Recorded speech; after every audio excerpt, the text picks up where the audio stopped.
예뻐요. 전망 맛집이네요. 가격이 저렴한데 1,000원이면 됩니다. 포기하고 싶으세요? 아직 히든카드가 또 하나 남아있어요. 아, 그런가요? 네.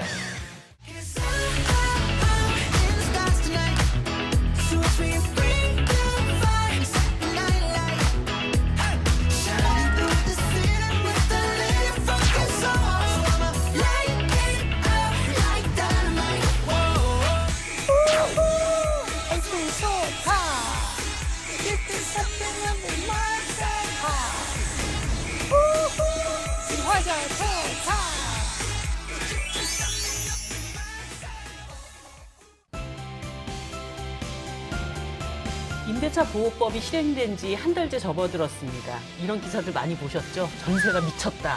미쳤어요. 최악의 거래 절벽이다. 규제 폭주가 몰고 온 최악의 전세 파동이다. 맞습니다. 기사 헤드라인만 봐도 정말 너무 공포스럽지 않습니까? 이런 기사들을 어떻게 바라봐야 할지, 또 과연 어디까지가 사실일지. 함께 얘기 나눠주실 참여연대 이강훈 변호사님 나와주셨습니다. 감사합니다. 네, 안녕하세요. 네, 안녕하십니까. 이승주 기자도 오셨습니다. 안녕하세요. 네, 안녕하십니까. 제가 또 지옥고라고 반지하, 고시원, 옥탑방까지 거기를 시작으로 안 살아본 전월세가 없습니다. 그래서 오늘 프로 세입자로서 이야기를 낱낱이 펼치고 가겠습니다. 네, 그럼 먼저 세입자의 입장에서 이번에 새로 개정된 임대차 보호법. 자, 귀에 쏙쏙 들어오게 짧고 굵게. 크게는 세 가지인데요. 그 하나는 내년에 시행이 되니까 제가 두 가지만 우선 먼저 말씀을 드릴게요. 네. 하나는 계약갱신 청구권, 계약이 만료될 때 다시 2년을 연장하는 거, 그러니까 2년 총 4년을 하는 거죠. 그리고 또 하나는 전월세 상한 5% 이내로 하는 거, 임대료를 5% 이상 올리지 않게 하고 임대인과 임차인이 같이 협의를 할 수 있게 하는 것. 그래서 뭐 전세금 3억 원이라고 하면 1,500만 원 이상으로 올리지 않게 하는 거죠. 전세 수요가 많은 가을 이사철이 다가오는 가운데 서울 전세 시장이 심상치 않습니다. 시장 불안이 쉽게 가시지는 않을 것으로 보입니다. 본격적인 가을 이사철. 요동치는 전세 시장. 임대차 3법이 본격적으로 정착되고 임차인 전환율 조정 등 보완 방안이 시행되면 전월세 시장 안정에 크게 기여할 것으로 기대됩니다. 임대차 3법이 발표된 지 한 달째. 서울 전세 시장에서는 어떤 일들이 벌어지고 있을까요? 전세 대란의 실체, 그 현장을 찾아가 봤습니다. 교통과 학군이 좋은 강남 3구 중 송파구. 이곳엔 최근 전세 이슈로 뜨거운 한 아파트가 있습니다. 가락동에 위치한 H아파트. 만 가구에 달하는 매머드급 단지로 유명한데요. 최근 전세 가격이 급등했다고 합니다.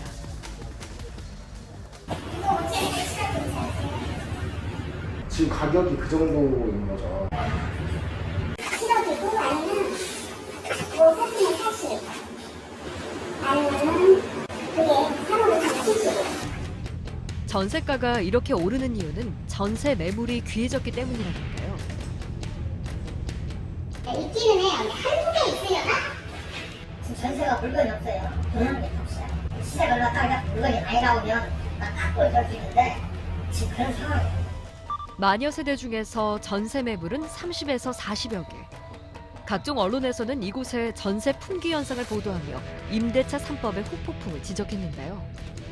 그러나 부동산 관계자들의 이야기는 조금 달랐습니다. 그리고 물건이 아직 나올 때가 아니긴 해요. 여기 입주가 아직 인정이 안 됐어요. 그래서 물건이 없는 거예요. 이제 물건이 없다 당연히 없을 때예요. 지금 현재가. 2년이 안 돼서 내년부터거든요. 그리고 지금 이제 임대차 3법이 되잖아요. 전세가 많이 안 오르면 이사를 가고 안 하죠. 딴 데 다 올라잖아요. 송파 H아파트의 첫 입주는 2018년 12월. 전세 계약 기간은 최소 2년. 만기일은 아직 돌아오지 않았습니다. 퇴거하는 사람이 없으니 매물이 적은 건 당연한 일인데요. 기사가 나오면 항상 그 시장을 움직이더라고요. 그래서 굉장히 다각도로 봐야 되고 섬세하게 접근을 해야 된다고 생각을 하는데 이번 임대차 3법의 경우에는 그런 언론 보도가 좀 없어서 좀 아쉬움이 좀 있습니다.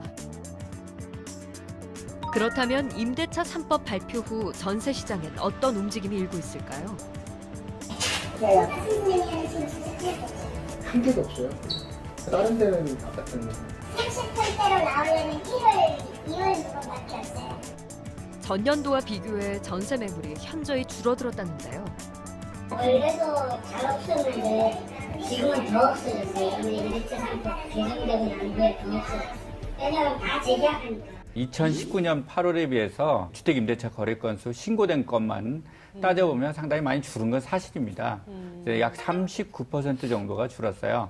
그래서 전세만 줄은 것이다 이렇게 생각하시고 보도를 하시는 경우들이 있는데 월세도 상당히 많이 줄었습니다. 갱신 청구권을 행사해서 그렇게 된 거냐? 그건 아닙니다. 8월 달에 갱신이 된 것들은 아직 그 기간이 법 개정이 한 달이 안 남았었거든요. 네네. 시간적 여유가 없었어요. 그러니까 이거는 임대인하고 임차인하고 합의를 해가지고 그렇게 많이 갱신을 했다는 것을 알 수가 있는 겁니다. 임대차 보호법 발표로 기존 세입자들이 계속 살기를 원하는 경우가 많아진 겁니다.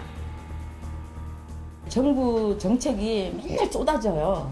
근데 쏟아지는데 이번 정책은 임대 시장에는 조금 강력해요. 집주인 임대인들도 이게 4년 동안 못 올린다. 이런 불안 심리도 있고. 그러니까 임차인들도 코로나19 때문에도 그러고 움직이면 돈이니까 안 움직거려요. 기존 세입자들은 움직이지 않고 전세 매물은 없는 상황. 그렇다면 그 피해는 누구에게 돌아갈까? 그러니까 새로운 지금 방 얻으시는 분들이 거의 신혼부부들이 많더라고요. 그 사람들이 못 얻는 거예요. 진짜 서민들은 진짜 죽으라 하는 거야. 너무 힘들어. 우리 애들 돌아다니도 한 달 내내 돌아다니도 진짜 너무 비싸고 여기 저절로 나와. 정말. 그러면서 어떻게 애들을 결혼을 하라 그럴까? 집을 구해야 뭐 결혼하든지 말든지 하지. 신규 세입자의 경우에는 이제 지금 어쨌든 전세 매물이 없으니까 굉장히 고통을 겪는 것 같아요. 보통 신혼부부나 아니면 이번에 독립한 청년들이 많아서 이런 고통이 더 커지지 않았을까. 제가 그 후자거든요. 사실. 네. 전셋집을 구하러 다니고 있는. 그래서 얼마 전에 실제로 기자님께 연락도 드렸어요. 정말. 네. 네. 이런 집이 있는데 그래서 괜찮은 도움이 많이 거냐. 됐나요? 그럼요. 정말. 절대 하지 마시고. 정말 전문가십니다. 세입자의 권익 보호를 위해 강화된 임대차 보호법. 그러나 세입자들의 의견도 천차만별입니다. 혹시 실례지만 전세 사시나요? 아니면 자가하신가요? 네, 전세 삽니다. 저 솔직히 기대도 안 했는데 2년 후에는 저도 뭐 전세 살다가 자가로 갈 수도 있는 거고 좀 뭐 긍정적으로 생각합니다. 시간을 벌을 수 있다는 거지. 저희 전세요. 전세 살고 계세요? 네. 의견은 반반인 것 같아요. 이제 세입자 입장에서는 또 그 점이 좋기도 하지만 그로 인해서 기본 전세 자금이 올라버렸잖아요. 그 4년이라는 기한이 끝나면 어쨌든 또 옮겨야 되잖아요. 이사를 해야 되는 입장에서는 좀 부담스러운 건 사실이에요. 신규 전세 수요자들의 발길은 서울을 넘어 수도권까지 이어지고 있다는데요. 전세 물량의 공급 상태를 알 수 있는 전세 수급 동향지수. 200에 가까울수록 공급 부족을 의미하는데 서울은 지난주 189.7로 집계됐습니다. 경기도 상황은 더욱 심각했는데요. 전세 수급 지수가 194.4를 기록하며 7년 만에 가장 높은 수치를 보였습니다. 서울 전역에서 전세 물량이 급감하면서 경기도로 이탈하는 세입자들이 늘었기 때문입니다.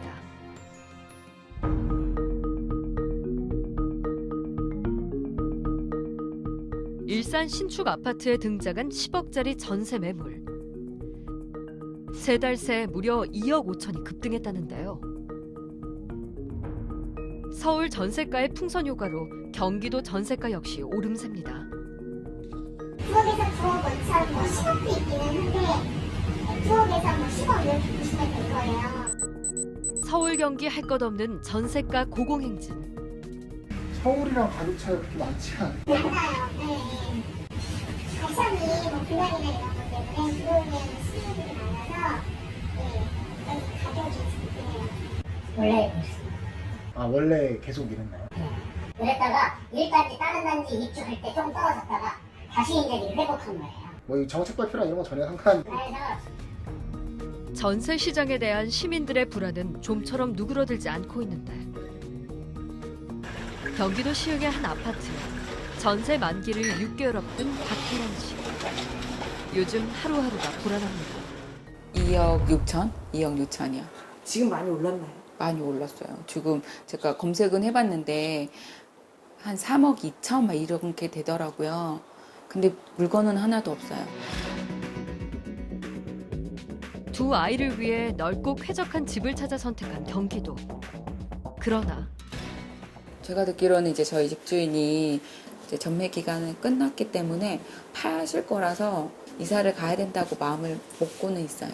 근처로. 그 살면서 조금 이제 내 집 마련 이런 거 생각하고 있었는데 갑자기 이제 오르니까 시흥에서도 집은 못 사겠다 이런 생각이 들고. 내 집 마련의 꿈은 포기한 지 오래.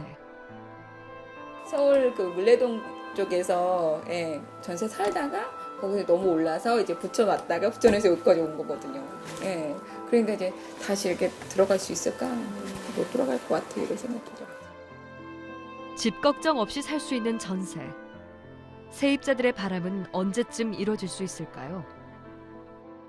이 기자님은 아까 10년째 프로 세입노라고 얘기를 하셨는데 네. 지금 전세에 살고 계신가요? 네, 맞아요.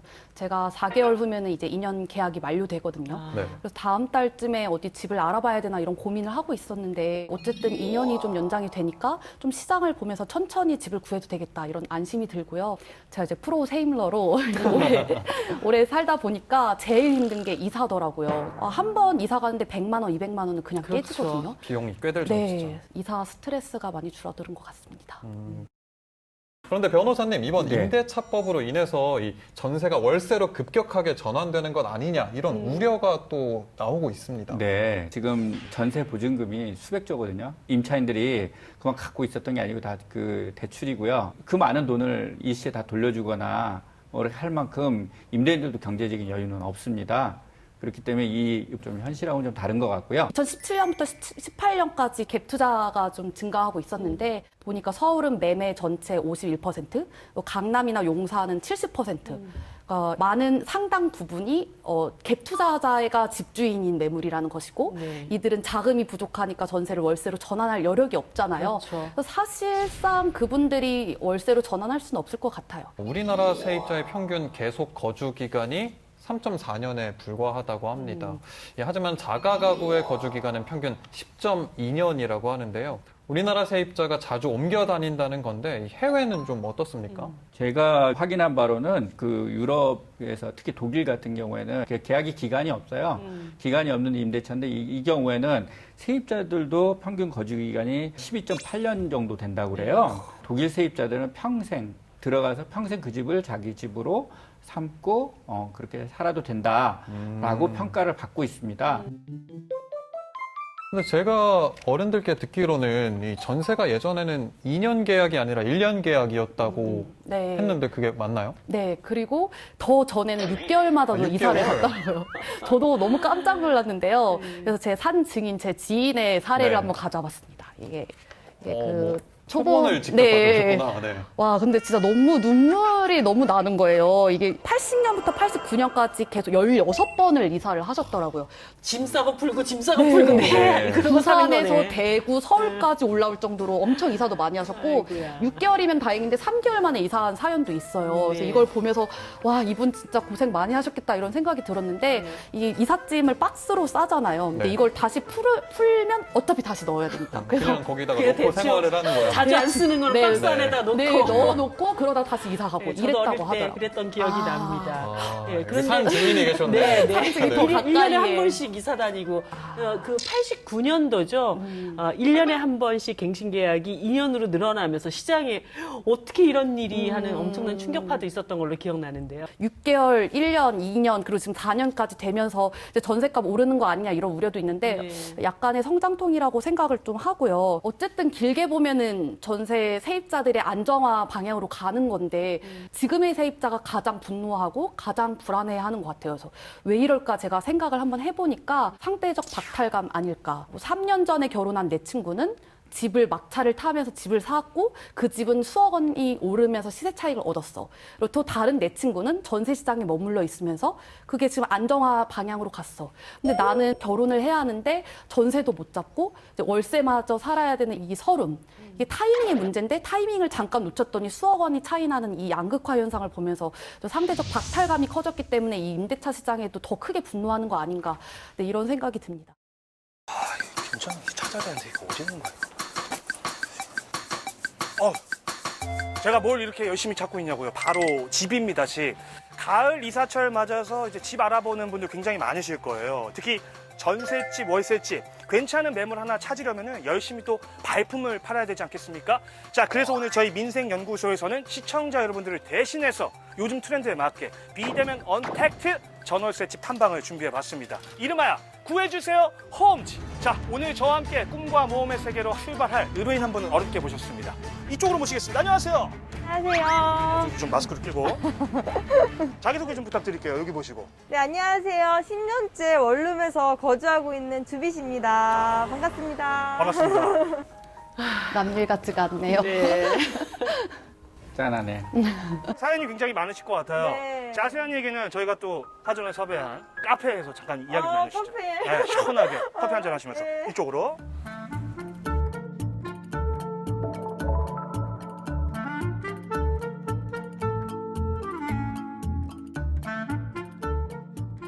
자, 저희 제작진들에게 이제 사연을 보내주시기를 지금 이제 막 이사를 준비하고 계신다고 네, 들었어요. 네. 어떤 이유로 이사를 준비하고 계세요? 제가 지금 이 근처로 지금 직장을 옮길 생각이거든요.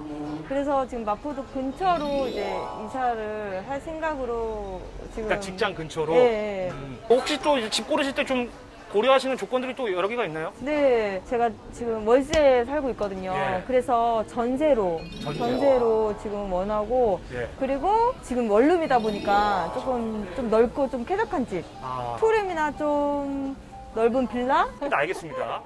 그러면 네네. 지금 그 살고 계신 집이 아까 이제 월세라고 하셨는데 네네네. 이게 좀 얼마를 내시는 거예요? 지금 2천에 70 내고 있어요. 2천에 70은 네. 보증금 2천에 월세 70? 네.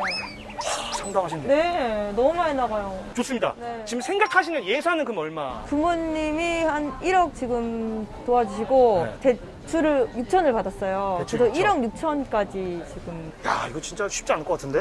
그래도 좀 좋은 집으로 좀. 저도 이번 주 내내 돌아다녔는데 없어요, 정말 전세가. 맞아요. 반전세로 나오는 거 좀 있는데. 전세는 진짜 없죠. 알겠습니다. 일단은 뭐 주비 씨의 지금 사연은 저희가 접수를 했고요. 쉽진 않겠습니다만은 저희가 또 누굽니까? 민생연구소입니다. 네.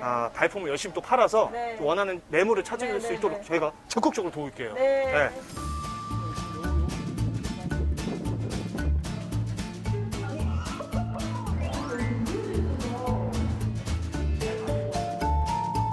이런 6천 전세 서울에서 쉽지 않아. 다세대 이런 거 찾으셔야 되는데 그것도 그렇게 쉽지 않을 것 같아요. 네, 또 투룸을 원한다고 하시니까. 네.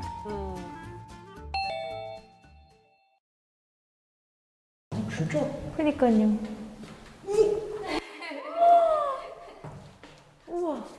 조명. 화이트 느낌이어가지고 네, 너무 마음에 들어요. 신혼부부도 좋아할 만한. 아니, 잠깐만. 그니까요. 이게 진짜 대리석이에요? 네. 와.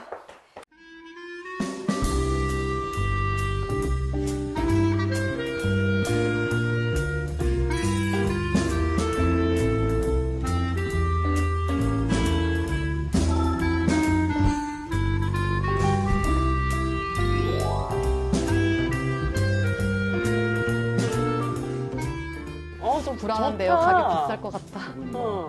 방범창 있고 CCTV 있고. 이 정도면 혼자 살기 충분하죠. 너무 마음에 들어요. 그럼 가격은 전세 가격이요. 가격이 제일 중요해요. 전세 가격이요. 네. 3억 4,500. 얼마야?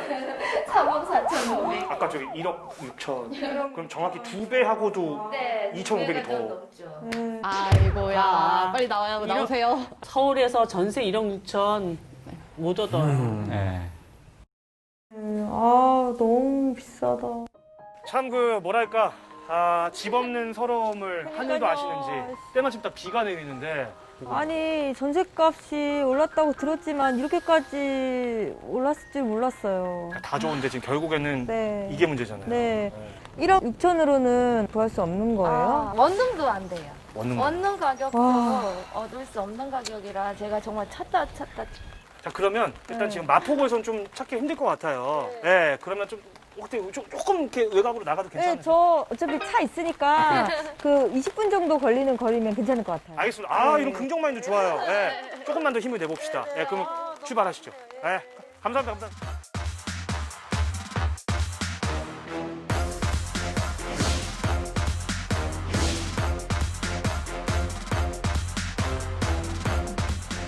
아니 빌라도 3억 5천인데 여기 더 비싸지 않을까요? 아파트인데? 아파트라서. 네. 사실 저도 좀 그 부분이 좀 의아하긴 해요. 근데 뭐 아까는 밝았는데 지금 표정이 너무 어두워졌어. 저렇게 한번 보잖아. 네. 다른 집이 눈에 안 들어와요. 아, 그죠. 그래서 네, 더 서럽고. 뭐 제작진 피셜에 따르면 네. 좀 좋은 매물이 있다고 해서 지금 온 거긴 하거든요. 그래요? 설명해 주시면, 아유, 여기 계시고, 안녕하세요, 안녕하세요. 네. 반갑습니다, 반갑습니다. 망원동에서 막 넘어왔는데, 한번 그냥 좌절을 크게 맛보고 지금 넘어왔거든요. 맞아요. 예. 갖고 있는 예산이 1억 6천. 어떻게 좀 맞출 수가 있겠습니까? 95년도에 건축이 됐습니다. 굉장히 깨끗한데요? 예, 그래도 상대적으로 관리가 좀 잘 되어 있고요. 네. 고양시의 초입인데 서울까지 접근성이 아주 좋습니다. 그러니까요.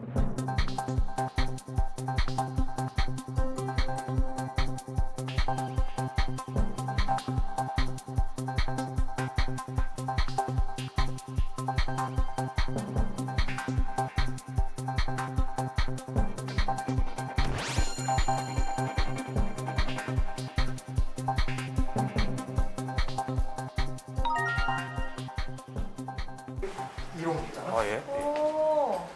들어가세요, 들어가세요. 오, 우와. 보통 정도. 괜찮다. 보통 정도. 오, 방 2개. 오, 되게 넓네요. 그니까요.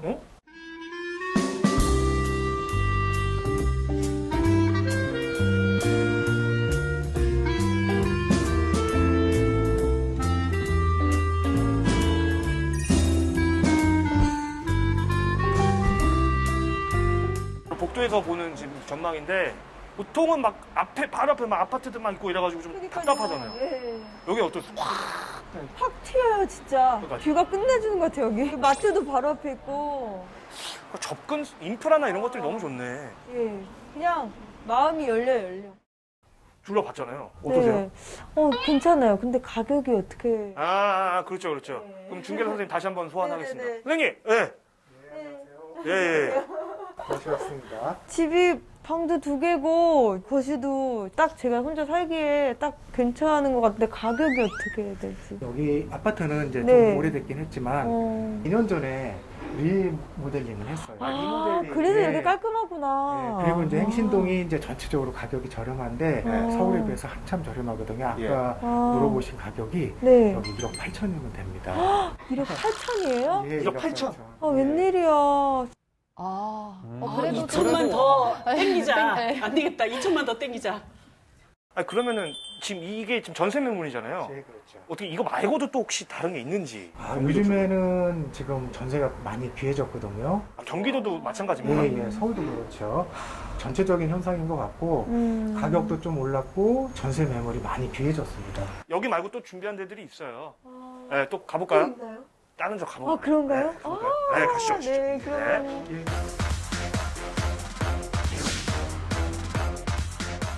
자, 주비 씨, 저희가 다시 서울로 들어왔거든요. 여기가 일단 어디냐면 영등포구 당산동입니다. 근데 저희 서울에서 집 가는 거 포기하는 거 아니었어요? 뭐 물론 이제 그런 감이 좀 없지 않아 있었는데 여기서 보여드릴 집은요, 요즘 트렌드에 맞는 뉴 트렌드 주거 형태거든요. 일단 어디냐? 여기. 여기요? 네. 여기 상가 아니에요? 코 리빙 하우스라는 곳이 있거든요. 리빙하우스. 네, 코 리빙. 왜 코 리빙이냐? 바로 여기 보세요. 여기 있죠. 네. 엎어지면 코 닿을 거리에 있다고 해서 코 리빙 하우스가 아닌가라는 생각이 좀 드는데, 네, 좀 궁금하시죠? 안에 한번 들어가서 보시죠. 네.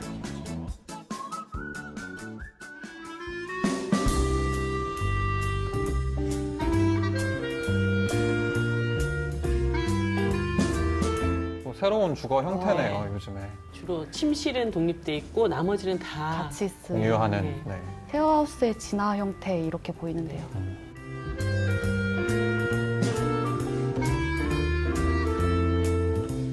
쉐어하우스는 좀 집을 나누는 거에 초점이 맞춰져 있다라고 하면은 코 리빙은 말 그대로 리빙, 삶을 나누는 이제 공간이라고 보시면 되세요.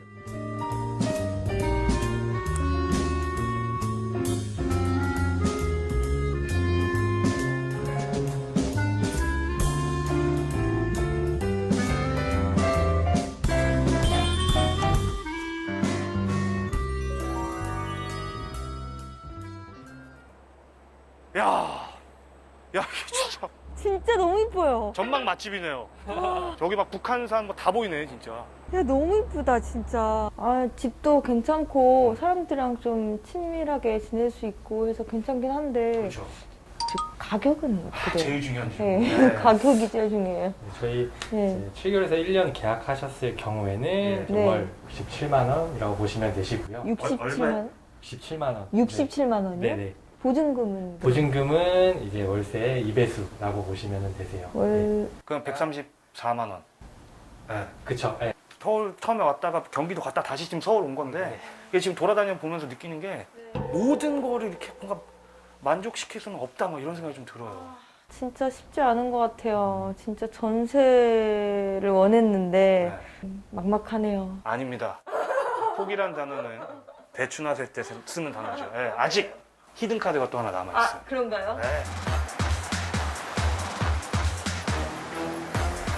자, 여기. 아, 잠깐만, 1107호라고 했는데. 여기네, 여기. 따라따라따, 따라따라. 와.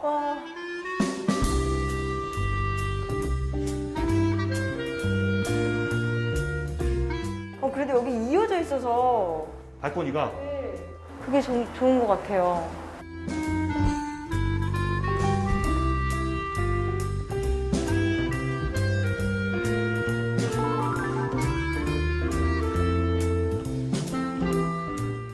여기는 보통 이제 이쪽에다가 TV를 딱 놓고 여기다 소파 딱 이렇게 넣어가지고 딱 이렇게 편하게 이렇게 주전부리 먹으면서 민생연구소 딱 시청하고 이거 딱이겠네. 맞아요. 여기는 어떤 곳이에요? 여기는 LH 공공임대주택입니다. 여기 행복주택은 대학생 그리고 사회초년생 신혼부부를 젊은 층들의 주거 안정을 위하여 지어진 곳입니다. 저거는 입주를 할 시기에 돼서 신청을 해서 그렇죠. 당첨이 돼야 되는데 당첨되기 저게 또 하늘의 별따기죠. 하늘의 별따기예요. 네, 저것도 로또죠. 경쟁률이 엄청 높잖아요. 주변 시세에 비해서 20에서 40% 정도 저렴한 거고요. 여기 같은 경우에는 보증금 7천만 원에 7천만 원? 월세가 약 28만 원 정도. 28만 원이요? 지금 그러면 지금 사시는 집에 비하면 훨씬 완전 반값이죠. 반의 반값. 반의 반값. 예.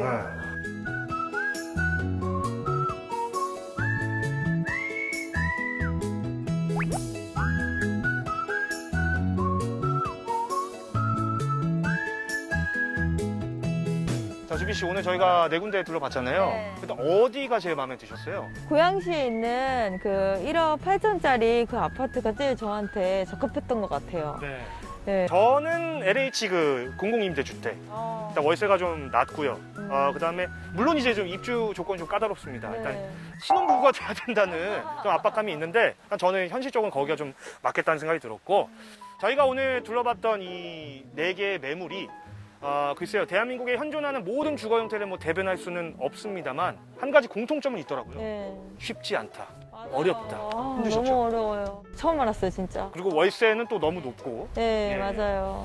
지금 이제 부동산 시장이 굉장히 이제 요동을 치고 있습니다. 뭐 전세 가격 높고요, 전세 매물은 많이 없는데 이게 좀 바뀌어서 전세 가격은 조금 낮아지고 매물은 좀 반대로 늘어나가지고 이런 선순환 구조가 좀 하루빨리 만들어졌으면 좋겠습니다. 맞아요. 그런 의미에서 저희 민생연구소는 끝까지 응원하겠고요. 우리 주비 씨도 원하는 집 얻으셔서 들어가시기 바랍니다. 네, 감사합니다. 집들이 하실 때 불러주세요. 네, 알겠습니다. 네, 감사합니다. 네. 감사합니다. 저도 이제 전셋집을 얻어서 독립하고 싶은데 저렇게 1억 6천만 원이 있어도 정말 쉽지가 않네요, 현실이. 1억 6천이 적은 돈은 아니잖아요. 근데 이게 서울에서 밀려서 이제 경기까지 번지고 있구나 이런 안타까움이 드네요. 전월세 계약을 할 때 반드시 이것만은 알아야 한다. 꼭 권장하는 체크리스트가 있다고요? 임대차 시장이 불안할 때는 세입자가 더 똑똑해야 합니다. 그래서 네. 제가 체크리스트를 준비해봤는데 어떻게 네. 김진환 아나운서께서 한번 맞춰보실까요? 부동산 신생아기 때문에 굉장히 부담이 되네요. 네. 자, 그러면 전세에서 월세로 전환하는 비율을 나타내는 용어가 있습니다. 무엇일까요? 전세에서 월세로 전환하는 비율? 모르겠는데요. 그 높으면 좋을까요? 낮으면 좋을까요? 세입자 입장에서. 전세에서 월세로 전환하는 비율? 네. 땡.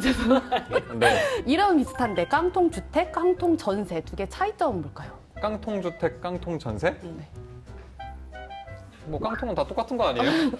그래서 땡. 너무 미안해서 네, 땡. 네. 가차없이 땡 하세요. 땡. 아, 이게 세입자가 이렇게 모르면 큰일 납니다. 네. 아, 그러면 제가 조금 더 창의적인 문제를 내볼게요. 네. 이게 아까 전세에서 월세로 전환하는 비율을 전월세 전환율이라고 하거든요.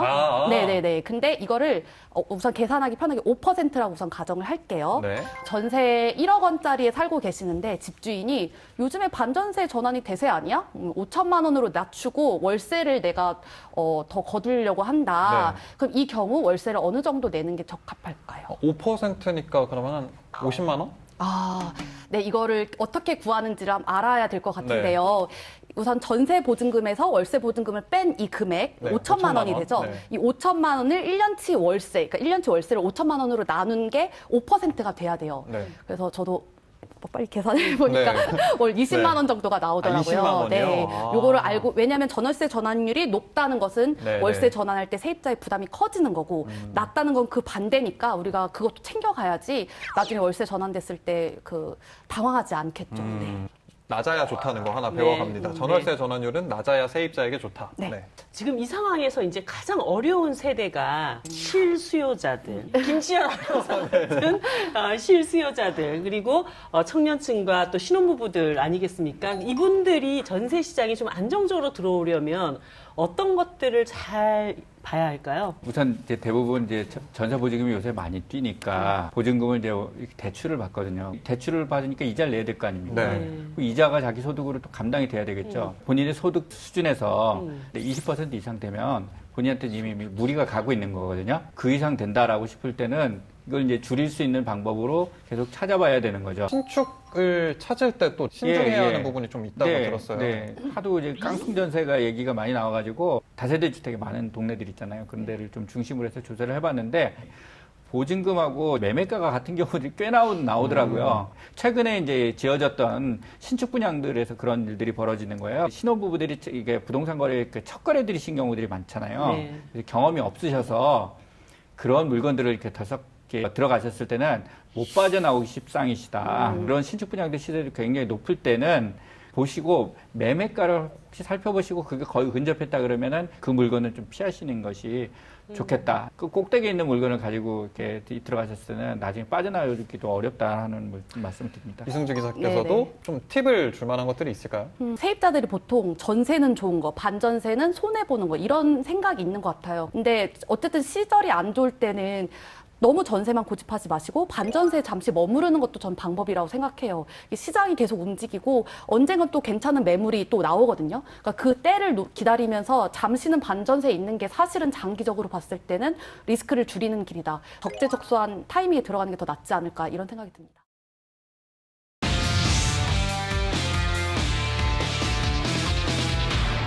최근 빌보드 싱글 차트에서 1위를 차지한 대한민국의 이거 그거 문제가 모르면 다 나오기도 대한민국 전에 국민 아닙니다. 좋습니다. 근데 여기서 문제가 하나 더 있어요.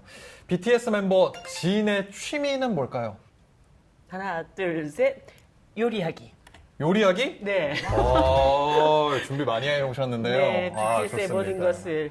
이 문제는 실제로 얼마 전에 BTS 팬이 한국어를 배울 수 있도록 개발한 교재에 있던 실제 문제였습니다. 이 교재가 출시 20분 만에 미국에서 매진됐다고 하더라고요. 네, 이제 해외 팬들이 BTS 덕질을 하면서 한국어를 배우는 그런 시대가 되었네요. 맞습니다. 이 빌보드 차트 1위라는 찬란한 역사를 쓴 BTS가 이 코로나에 지친 우리 민생 경제에 어떤 활력이 돼줄지 김영대 음악평론가님 모시고 이야기 나눠보겠습니다. 안녕하십니까, 네, 평론가님. 안녕하십니까. 네. 반갑습니다. 네, BTS가 뜨기 전에 BTS를 알아본 맑은 눈의 소유자. 네, 뭐 그냥 운이 좋았다고 생각을 합니다. 마침 제가 그 자리에 있어서 조금 네. 더 관심을 갖고 애정을 갖고 이렇게 지켜볼 수가 있었던 것 같아요. 뭐 쑥스럽네요. 2주 연속까지 갈 거다 이런 예측을 솔직히 하셨나요? 네, 솔직히 못했어요. 아, 네, 그래서 그 사실은 정도로 대단하구나. 1주 1위 했을 때 네. 제가 할 수 있는 어떤 극찬을 다 쏟아내갖고 네. 막상 2주가 되고 나니까 할 말이 없어. 할 말이 없어.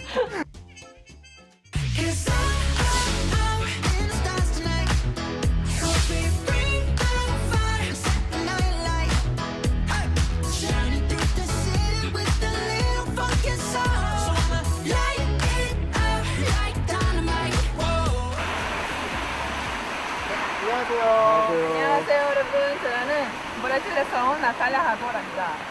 저는 여자친구 따라 하루 투어 동행하러 온 조동욱이라고 합니다. 오늘은 방탄소년단 팬들에게 꼭 가봐야 할 곳을 추천해드리겠습니다. 오, 따라오세요. 저 멀리 브라질에서.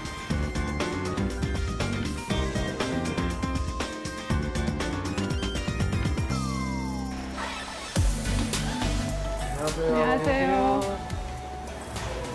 저는 영국이 먹었던 메뉴 있어요. 네, 공동 메뉴 에스프레소 베리 라떼 드릴게요. 네.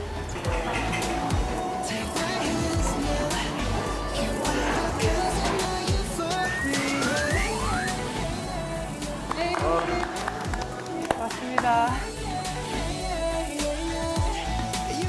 맛있겠다. BTX 특수를 진짜 제대로 누리는 매장인 것 같아요.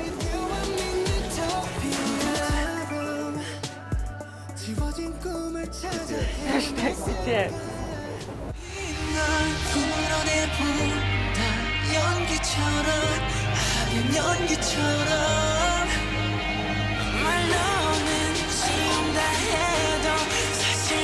관광객분들이나 그 팬클럽 여러분들께서 많이 찾아주신 덕분에 좀 아무래도 매출 증대 효과 같은 것들도 좀 있었던 것 같고요. 코로나 시국이긴 하지만은 직전까지만 해도 외국인 관광객분들도 많이 찾아주셨고, 뭐 매장 내에서 이제 사진 촬영 같은 것들도 많이 하시고, 팬클럽에서 자체적으로 기획한 행사들도 여기서 많이 하고 있어요.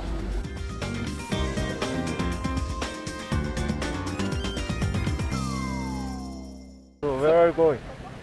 We should go to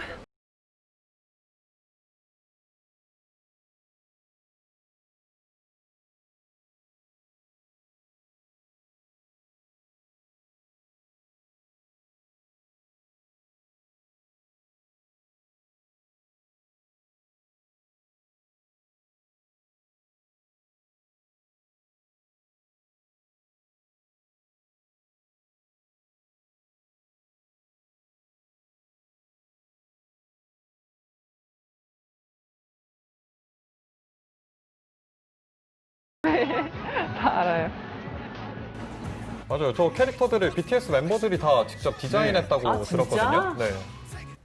아니 BTS는 뭐 노래도 잘하고 춤도 잘 추고 뭐 디자인 능력까지 갖췄으면 네. 어떡하죠? 저 같은 아니 사람. 저런 굿즈를 팬들이 만들어주는 경우는 제가 여러 번 봤는데 네. 저렇게 당사자가 직접 디자인을 해가지고 상품화 시키는 경우는 처음 본 것 같아요.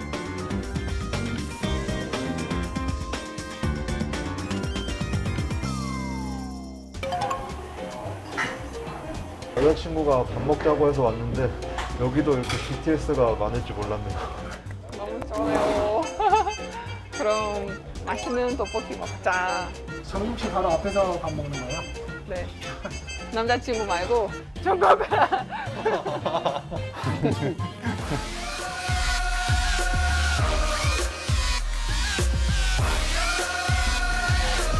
아. 남자친구랑 같이 가서 남자친구 얼굴 안 보고 BTS 얼굴 보면서.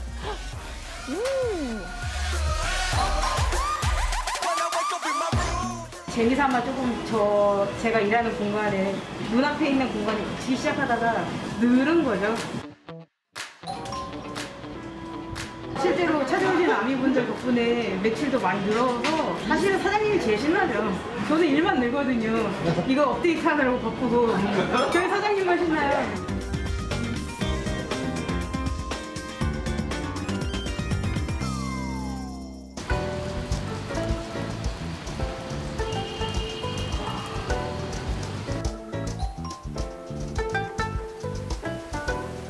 BTS처럼 그 사진 찍고 있어서.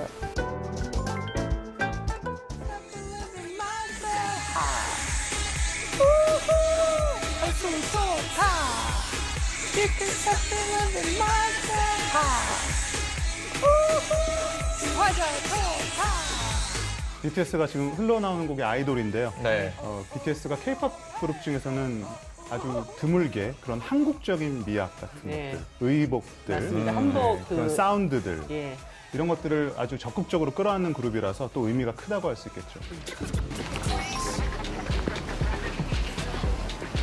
오이.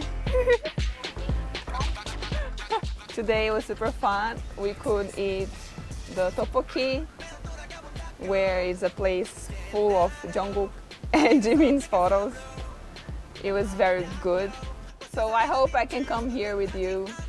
It's fun. We can wear hanbok too. 제가 미국에서 만나보면 BTS 때문에 한국을 알게 됐다. BTS 때문에 한글을 배운다. 그리고 지금 실제로 각종 한글 코스 같은 것들이 뭐 마감이 아주 금방 되는 BTS 때문에요. 그런 사례도 많다고.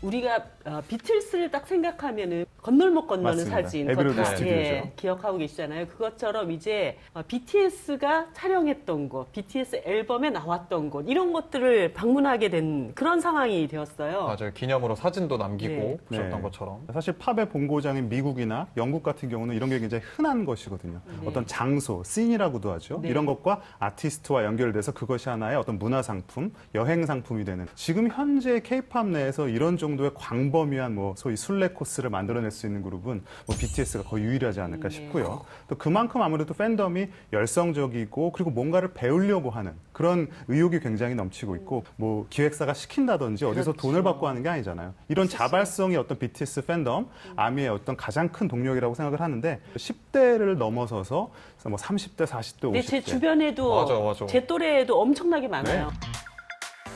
안녕하세요. 미국 텍사스주 달라스의 박선아입니다. 미국에서도 방탄소년단의 빌보드 핫백 1위 소식에 많은 팬들이 기뻐하고 있는데요. 방탄소년단의 빌보드 핫백 1위를 축하하기 위한 아주 특별한 이벤트가 열린다고 해서 찾아왔습니다.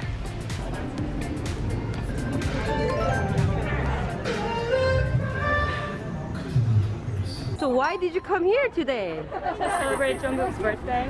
Oh, how about Billboard Hot 100? Do you know it? Yeah, for sure. 와, 팬들끼리 모여서 이렇게 또 축하를 해주기 위해서. Oh, what do you think about their success about Billboard Hot 100? I'm really proud of them. They've come from the bottom and now they're way at the top. Very excited. I think they deserve it after all the hard work and just how positive they are. I think they're just really great. 바닥부터 시작해서 여기까지 왔다. 그게 어떤 아미와 BTS의 독특한 관계를 보여주는 부분이 아닌가 싶습니다. 가사도 그런 느낌을 팍. 맞습니다. 어떤 신인 때부터 어떤 고충, 자기의 연약함 이런 것들을 드러내고 팬들과 교감하는. 피땀 눈물 이런 거 들으면 정말 눈물이 줄줄 나잖아요. Was there anything changed after you like BTS?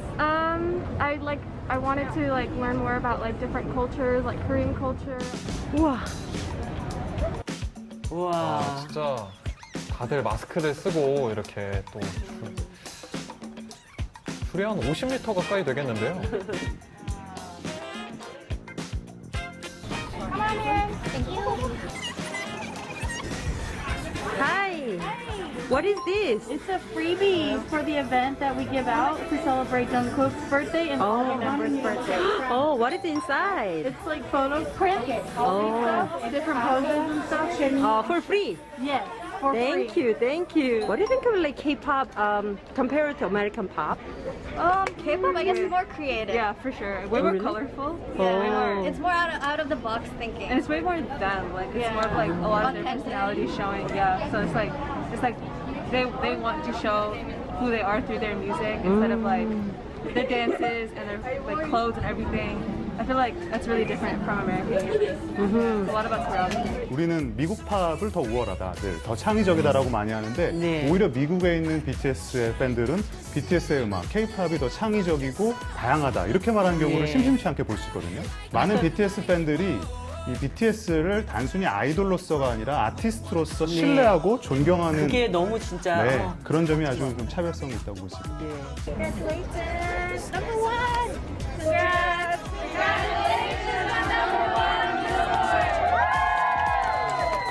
최근에 BTS가 너무 좋아서 한글을 공부하는 것뿐만 아니라 이제 한국의 역사에 대해서도 관심이 굉장히 높아지고 있다고 얘기를 들었거든요. BTS 곡 중에 이제 My City라는 곡이 있습니다. 이제 멤버들이 각자 자기가 자란 진짜 My City에 대해서 이야기를 하는 것. 그렇습니다.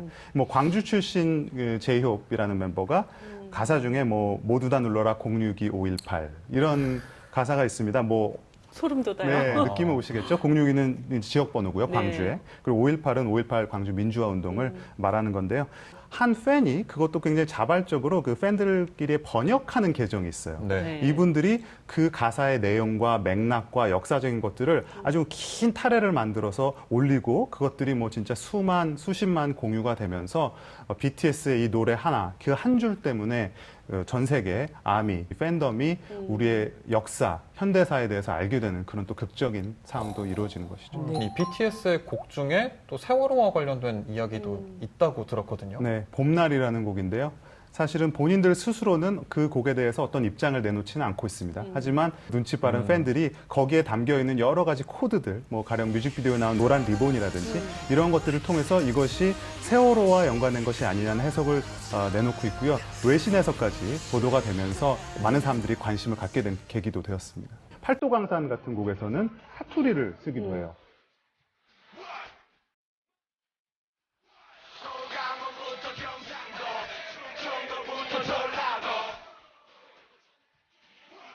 근데 이거는 굉장히 독특한 겁니다.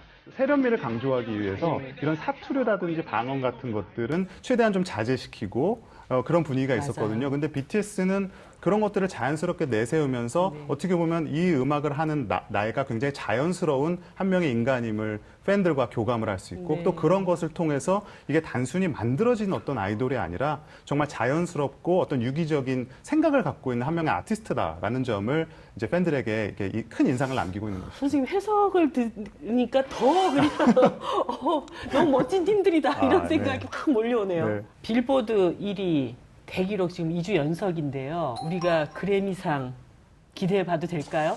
설레발은 뭐 금물이라는 명언도 있습니다만은 사실 후보에 지명되는 것만으로도 엄청난 성공이 되겠죠. 근데 미국 시장에서의 이 그래미라는 곳의 위상은 아주 그들을 대표하는 것이고 보수적인 면이 있기 때문에 단순히 음악적인 완성도만으로는 오르기 어려운 부분이 있어요. 분명히 그들 안에서의 인정을 받아내야 되고 또 어떤 스킨십 같은 것도 만들어내야 되거든요. 근데 이미 BTS가 음악적으로는 좋은 평가를 얻고 있고 그리고 다이너마이트라는 곡이 지금 이슈몰이가 되고 있잖아요. 전 그런 면에서 그 어느 때보다도 사실은 가능성은 높아진 시점이라고 생각을 합니다. 그래서 뭐 조심스럽지만 기대해봐도 좋을 것 같습니다. 네, 이미 엄청난 성과를 이루었지만 또 한 번 기대를 해봐야겠네요. 네. 그래미 오늘 자리해주신 김영대 평론가님 감사합니다. 네, 감사합니다. 매주 화요일 밤 10시 30분 여러분의 할 말 많은 민생 현장을 찾아가는 민생연구소. 네, 그러면 저희는 다음 주에 뵙겠습니다. 안녕. 안녕히 계세요. 고생하셨습니다. 수고하셨습니다. 내 집이란 뭐 삶의 터전이죠. 내 집이 있어야 안정감이 있고 그렇게 만약에 집이 없다고 가정한다면은 늘 불안한 마음으로 살 수밖에 없기 때문에 내 집은 서울에선 꿈이고요. 저도 만약에 집을 산다고 하면 솔직히 여기서 살고 싶죠. 가족의 쉼터? 그러죠.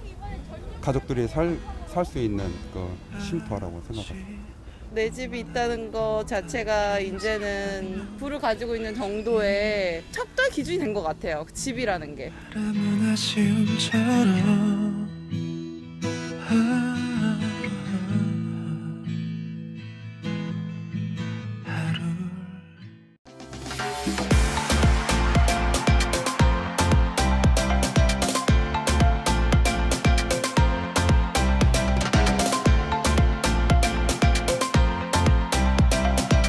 TBS